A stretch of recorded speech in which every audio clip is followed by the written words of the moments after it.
목사들끼리 싸우면 어떻게 될까요? 목사님들이 싸운다니. 벌써 상처받는 분들이 계셔서 단어를 바꾸겠습니다. 목사님들이 언쟁을 벌이면 어떻게 될까요? 39절 한번 보십시오. 서로 심히 다투어 피차 갈라섭니다. 바울과 바나바 사이에 언쟁이 일어났습니다. 2차 선교여행을 이제 떠나야 되는데 바나바는 마가라는 사람 혹은 요한이라고도 합니다. 마가라 하는 요한을 데려가자고 하고 바울은 데려갈 수 없다고 서로 논쟁을 벌였습니다. 도대체 마가가 무슨 짓을 했기에 바울이 이렇게 반대를 하는 것일까요? 우리가 몇 주 전에 살펴봤지만 1차 전도 여행 때 마가 요한이 어떤 이유에서인지는 알 수 없지만 무책임하게 선교 기간 도중에 탈영을 해서 선교팀에서 이탈해서 그만 집으로 돌아가 버렸어요. 왜 그랬을까? 이유는 나와 있지 않지만 우리가 이렇게 합리적으로 추측은 해봅니다. 이 마가는 부잣집 아들이었어요. 우리에게도 이런 경험칙이 있지 않습니까? 부잣집에서 귀하게 자란 아들은 어려움을 잘 견디지 못한다. 물론 안 그런 분도 계십니다. 경험칙이라고 말씀드렸습니다. 절대 부잣집 아들들을 비하할 생각은 없습니다. 그리고 또 우리 중에 부잣집 아들로 귀하게 크신 분이 없는 것 같아요. 일단 그래서 안심입니다. 마가와 바울과 바나바가 선교여행을 함께하게 되었습니다. 이 마가에게는 포부도 있었겠죠. 선교여행을 떠나다니. 그래서 환상도 있고요. 어떤 낭만적인 것도 좀 생각했던 것 같습니다. 그런데 선교여행을 가보니 자기가 생각했던 것보다 훨씬 힘든 거예요. 여러분 혹시 단기 선교나 혹은 중장기 선교나 혹은 선교 사역을 해보신 경험이 있으십니까? 거기 가면 대부분 이런 생각이 듭니다. 이게 선교인가? 이런 게 선교인가? 머리는 계속 아프고 음식은 입에 안 나오고 옆에 사람 계속 호걸거려. 바닥에서 막 벌레 올라오고 화장실은 부세시기. 그런데 하고 있는 일은 부채 춤추고. 이게 선교인가? 막 그런 얘기들을 많이 듣습니다. 아마 마가도 그랬던 것 같아요. 좀 힘든데 힘들면 보람이라도 있으면 좋은데 보람도 별로 없는 거예요. 낭만은 잊은 지 오래입니다. 그리고 원래 주 선교 목적지인 이제 터키에 도착한 거예요. 그런데 이제 브리핑을 할 거 아닙니까? 바나바나 바울이 이제 앞으로 이렇게 선교하겠다. 선교의 방향을 이렇게 설명하는 거 보니까 이게 장난이 아닌 거예요. 그동안 고생한 거는 고생의 축에 들어가지도 않는 거예요. 그냥 워밍업 정도고. 그래서 결국 마가는 이탈해서 집으로 돌아간 것이 아닌가 그렇게 추정해 봅니다. 이건 제가 혼자 추정하는 것이 아니고 학자들이 추정한 거예요. 제가 그렇게 설명해서 그렇지. 바나바라는 사람은 이 마가의 삼촌이었습니다. 삼촌뻘 되는 사람이었습니다. 친척이었다는 얘기예요. 그리고 바나바라는 사람 이 자체가 워낙에 성품이 괜찮은 사람이에요. 여러분 제가 말씀드렸지만 바나바라는 사람의 이 이름이 본명이 아니에요. 원래 본명은 요셉이라는 사람입니다. 요셉. 그런데 이 사람이 얼마나 사람들에게 대하는 것이 성품이 훌륭하고 많은 분들이 그 사람을 통해서 도움도 얻고 위로도 얻었든지 이 사람의 별명을 바나바라고 지어준 거예요, 사람들이. 그 바나바가 무슨 뜻이냐? 위로의 아들이라는 뜻이에요. 그러니까 이걸 영어식으로 바꾸면 위로 itself, 위로 그 자체.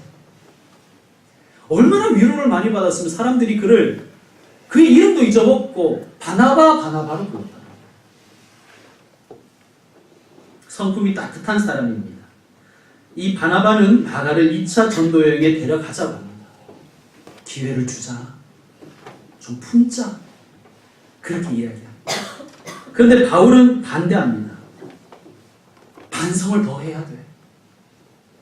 반성 더 해야 돼. 주의 일이 장난이니? 자기가 하고 싶으면 하고 하기 싫으면 때려치우고 주의 일이 장난이니? 절대 데려갈 수 없어. 여러분, 자녀나 또 제자나 교인을 사랑하는 방법은 부모나 교사나 목사에 따라 다 다릅니다. 그렇죠? 사랑으로 품어서 양육하는 분들도 분명히 계세요. 그런데 원칙을 세우고 훈육으로 양육하시는 분도 있습니다. 이거는 틀린 것이 아니라 다를 뿐입니다. 이것 때문에 결국 싸우다가 두 사람이 갈라섰습니다. 그런데 참 놀라운 것은요, 하나님은 이 두 사람의 다툼도 사용하셨다는 거예요. 이 두 사람은 각각 이제 헤어져서 다른 방향으로 하나님을 섬깁니다. 다툼은 썩 좋은 것은 아닙니다. 서로 결별하는 것이 좋지는 않습니다. 그런데 하나님은 때로 우리의 실수도 우리의 다툼도 사용하신다는 사실이에요. 그리고 중요한 것은 저는 바울과 바나바의 태도라고 생각합니다. 내가 좀 잘해보라고 했는데 쟤가 안 도와준다. 쟤가 협조를 안 해준다고. 그리고 때려치우지 않았습니다. 싸운 것은 싸운 것이고 내가 할 일은 내가 할 일이지. 그렇게 생각하고 그냥 담백하게 하나님의 일을 위해서 해나가는 것입니다. 하나님의 일을 감당해 가는 것입니다. 가끔 신앙생활 하다 보면요, 너무 쉽게 하나님의 일을 내던져 버리는 사람들이 있어요. 힘들어서 안 하고 감정 상해서 안 하고. 원래는 하려고 했는데 감정이 상했다는 거예요. 원래부터 난 할 생각이 없었는데 목사님이 하라고 해서 하다 보니까 안 하고, 때로는 귀찮아서 안 하고, 때로는 더러워서 안 하고, 누가 상처 줘서 안 하고, 그냥 다 버려버리는 거예요.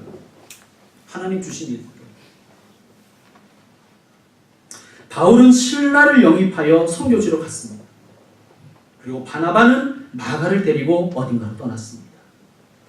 이후로부터 바나바는 성경에서 이제 사라졌습니다. 그럼 놀았을까요? 비록 함께하지는 않았지만 바울과 바나바는 같은 길을 걸었습니다. 고린도전서 9장 6절에 보면 바울은 바나바를 영원히 자기의 동지라고 생각합니다.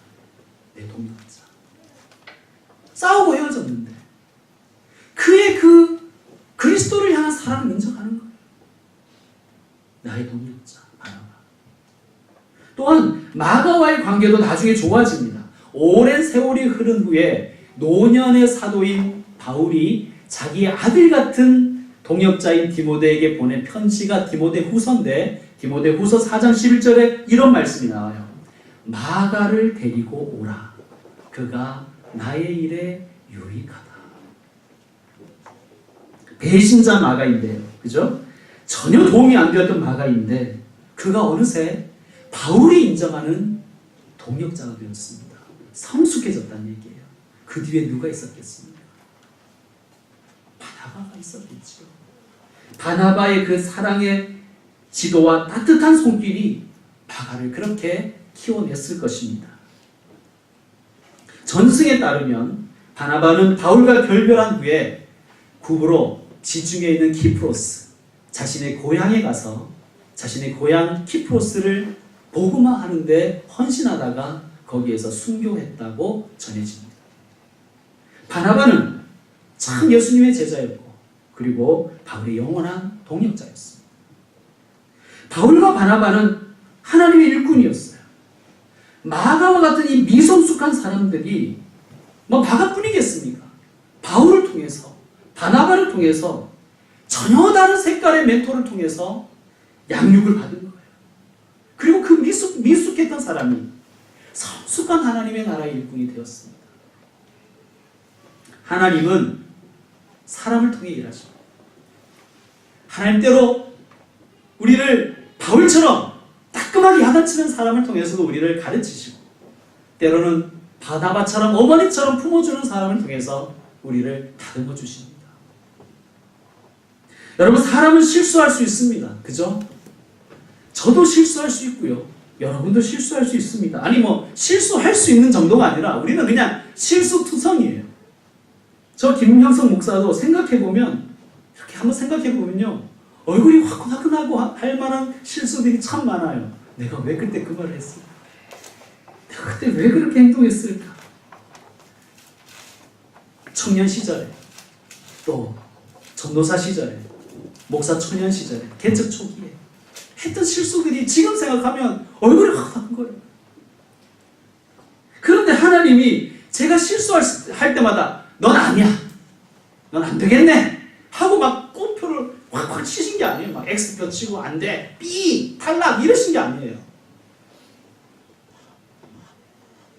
어떤 목사님을 통해서 양육해 주시고, 어떤 교훈을 통해서 저를 가르쳐 주시고, 어떤 분을 통해서 제가 품음을 받고, 어떤 분을 통해서 사랑받으며 이 자리까지 와 있는 거예요. 여러 사람을 통해서 하나님은 저를 다듬으셔서 저를 지금도 사용하고 계십니다. 우리도 하나님을 좀 닮아가야 하지 않겠습니까? 누가 좀 실수했다고 자꾸 X표 치려고 하지 마세요. 넌 안 되겠네. 안 되겠다 너. 혹은 저 사람 안 되겠다. 그냥 낙인 찍어버리지 마십시오. 그 목사 안 되겠어. 그러지 마십시오. 그냥 포기해버리지 마시고 품든지 훈육하든지 그를 다시 세워주십시오. 그것이 우리가 예수님 닮아가는 삶의 한 모습인 줄로 믿습니다. 어쨌든 싸우고 헤어졌는데 어떻게 되었습니까? 각자 열심히 하나님의 일을 하였습니다. 그래서 40절과 41절, 15장 40절과 41절에 이렇게 기록되어 있습니다. 같이 한번 읽어보겠습니다. 시작. 바울은 신라를 택한 후에 형제들에게 주의 은혜에 부탁함을 받고 떠나 수리아와 길리기아로 다니며 교회들을 견고하게 하느라. 아멘. 하나님께 이렇게 쓰임 받은 거예요. 자, 2차 선교여행을 떠나기 직전 이 바나바를 잃었어요. 전우와 같은 바나바예요. 정말 서로 목숨 걸고 주의 일을 감당했던 사람이에요. 동지를 잃었습니다. 실망할 만하지 않습니까? 그런데 그는 최선을 다해서 자기 일을 감당합니다. 여러분, 우리에게도 좀 이런 뚝심이 좀 있어야 될 것 같아요. 너무 막 누가 좀 찌르면 막 이러지 말고, 누가 푹 찌르면 아야? 하고 하고 찔렀네? 이러고. 너무 그렇잖아요. 우리가 막 일희일비하는 것 같아요. 저거 막 그랬다. 치우면 그냥 막 팔려거리고. 하나님의 일은 우리의 이런 뚝심을 통해서 이루어지는 것 같아요. 매일매일 사명감에 넘치진 않잖아요. 김영석 목사도요, 저도요. 매일 아침 일어날 때마다 막 하나님 찬양합니다 이러고 일어나지 않아요. 죽을 것 같지. 내가 오늘도 또 새벽 기도를 나가야 된다. 새벽 기도 누가 만들었냐고. 맨날 그러지 않아요. 때로는 근데 은혜 받을 때도 있고, 저 자신도. 맨날 어떻게 그렇게 기쁘겠습니까? 그냥 뚝심 있게 가는 거죠. 이 루틴이라는 거죠.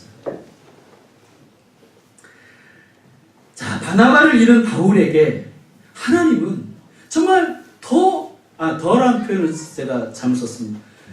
아름다운 사람 하나 붙여주시는데 누구냐? 디모데를 붙여주시는 거예요. 디모데는 바울이 내 아들이라고 불렀어요. 내 아들 디모데야. 아니, 얼마나 그를 사랑했으면 동역자를 향해서 내 아들아 이렇게 부르는 거예요. 자, 디모데에 대해서 우리 알아봅시다. 16장 1절과 2절을 여러분이 다시 한번 읽어주십시오. 16장 1절 2절입니다. 시작. 바울이 더베와 루스드라에 들어오매 거기 디모데라는 제자가 있으니 그 어머니는 믿는 유대 여자요 아버지는 헬라인이라. 디모데는 루스드라와 이고니온에 있는 형제들에게 칭찬받는 자니. 아멘. 디모데에 대해서 소개하고요, 혈통을 소개하고 이런 얘기를 합니다. 2절에 루스드라와 이고니온에 있는 형제들에게 칭찬받는 자. 루스드라라는 곳과 이고니온까지의 거리가 20km입니다. 감이 잘 안 오시죠? 20km. 그러니까 우리 김포 평강교회에서 김포공항까지의 거리가 21km입니다. 그게 이런 뜻이에요. 그냥 구례동에서만 인정받는 사람이 아니라 운양동에서도 평판이 좋은 사람. 그리고 신도시에서도 인정받을 뿐만 아니라 구도심에서도 칭찬을 받은 사람. 교회에서도 인정받는데 일터에서도 칭찬받는 사람이라는 거예요. 가정에서도 인정받지만 가정 밖에서도 칭찬받는 사람이라는 거예요. 훌륭한 사람이죠. 이런 사람이 목사가 되어야 되는 거죠. 저 같은 사람이 목사가 되어서 여러분이 얼마나 손해를 보고 계십니까? 원래 신앙생활 잘하려고 계획했는데 목사가 별로 안 훌륭해서 목사가 디모데처럼 하지 않아서 여러분이 별로 열심히 안 하시는 거잖아요. 그죠? 그러니까 김영선 목사가 디모데 같은 목사 되기를 기도해 주십시오. 아멘이나. 예. 그리고 여러분도 디모데 같은 사람 되기를 기도하십시오. 그런데 참 재밌는 일이 하나 있는데 뭐냐 하면 바울이 이 디모데에게 할례를 받게 합니다. 이상하죠? 우리가 그동안 15장에서 본 게 뭐예요? 예루살렘 회의까지 해가며 그 난리를 치면서 결론 낸 게 뭐예요? 이방인에게 할례 같은 걸로 멍에 씌우지 말자. 그 결론 냈고 지금 이 2차 전도 여행의 목적 중에 하나가 뭐냐면 이 회의의 결정사항을 바울과 바나바가 개척한 곳에 가서 알려주는 게 책임인 거예요. 지금. 그런데 할례 안 받아도 된다. 그 얘기를 하러 간 바울이 디모데 보고 할례 받게 합니다. 이거 이율배반적인 행동 아닙니까? 모순적이죠. 왜 이럴까요? 왜 이럴까요? 왜 디모데에게 할례를 받겠을까요? 우리 3절 한번 다시 한번 읽어봅시다. 3절 시작. 바울이 그를 데리고 떠나고자 할새 그 지역에 있는 유대인으로 말미암아 그를 데려다가 할례를 행하니 이는 그 사람들이 그의 아버지는 헬라인인 줄 다 알미노라. 아멘. 자, 누구 때문에? 누구로 말미암아? 유대인으로 말미암아. 이 말을 다른 말로 하면 유대인에게 전도하기 위해서 이런 뜻입니다. 이게 무슨 뜻이냐? 바울이 훌륭한 게 뭐냐면요. 훌륭한 사람들은 어떠냐 하면요. 자기가 어디에 약한지 잘 알아요. 대부분 별로 안 훌륭하신 분들은 자기가 다 잘하는 줄 알아요. 근데 바울은 자기의 약점을 잘 압니다. 바울은 자기에게 바나바 같은 사람이 필요한 걸 알아요. 특히 자기 동족 유대인들이 워낙 표독스러운 사람들이잖아요. 원리 원칙주의자. 그리고 자기의 성품도 그들하고 똑같고요. 자기의 지난 이력상 봤을 때 자기는 유대인들에게 전도할 만한 사람이 못 되는 거예요. 약점이 있는 거예요. 그러니까 누구가 필요하냐면 디모데 같이 여러 곳에서 보편적으로 평판이 좋은 사람이 필요한 거예요. 자기를 너무 잘하는 것이죠. 그래서 디모데로 하여금 유대인들을 전도하는 좋은 그릇이 되도록 유대인이 되어야 합니다.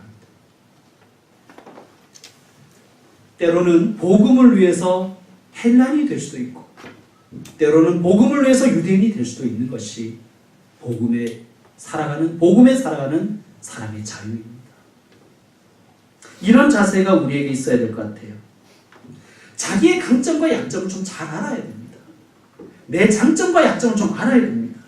그리고 기왕이면 장점을 좀 발휘할 수가 있어야 되잖아요. 그죠? 그런데 우리의 장점을 잘 발휘하지 못하는 것은 대부분이 다른 사람이 안 도와줘서가 아니라 내 약점 때문에. 그러니까 내 강점이 너무 좋은데 내 약점이 그걸 다 가려버리는 거예요. 그러니까 누가 필요합니까? 내 약점을 보완해 줄 사람이 필요해요. 그게 누구인가? 동력자입니다. 내가 부족한 걸 채워줘서 내가 내 강점대로 일할 수 있게 해주는 것 동력자입니다. 여러분, 저와 여러분에게 이런 동지와 동력자 있기를 축원합니다. 정말 이게 복이 아니겠습니까? 나의 약점을 좀 보강해줘서 내가 내 장점을 발휘할 수 있게 해주는 사람. 그런 사람 만나는 게 정말 인생의 복이에요. 오늘 같이 예배드리는 특별히 우리 어린 자녀들이, 청년들이 이런 만남의 복을 받았으면 좋겠습니다. 내 약점을 그가 좀 채워줘서 내가 장점을 발휘할 수 있도록 해주는 사람. 자, 이 디모데가 선교팀에 합류했습니다. 어떻게 되었습니까? 5절 말씀 다 같이 읽겠습니다. 시작. 이에 여러 교회가 믿음이 더 굳건해지고 수가 날마다 늘어가니라. 아멘. 아멘. 결국은 사람입니다. 사람 때문에 은혜 받기도 하고요. 사람 때문에 실망하기도 합니다. 사람 때문에 용기가 나기도 하고요. 사람 때문에 좌절감을 느낄 때도 있습니다. 심지어는 사람을 통해서 교회가 부흥하기도 하고요. 사람을 통해서 교회가 망하기도 합니다. 자신의 장점을 잘 발휘할 수 있도록 도와주는 그런 동력자, 그런 동지와 동력자가 우리에게 필요합니다.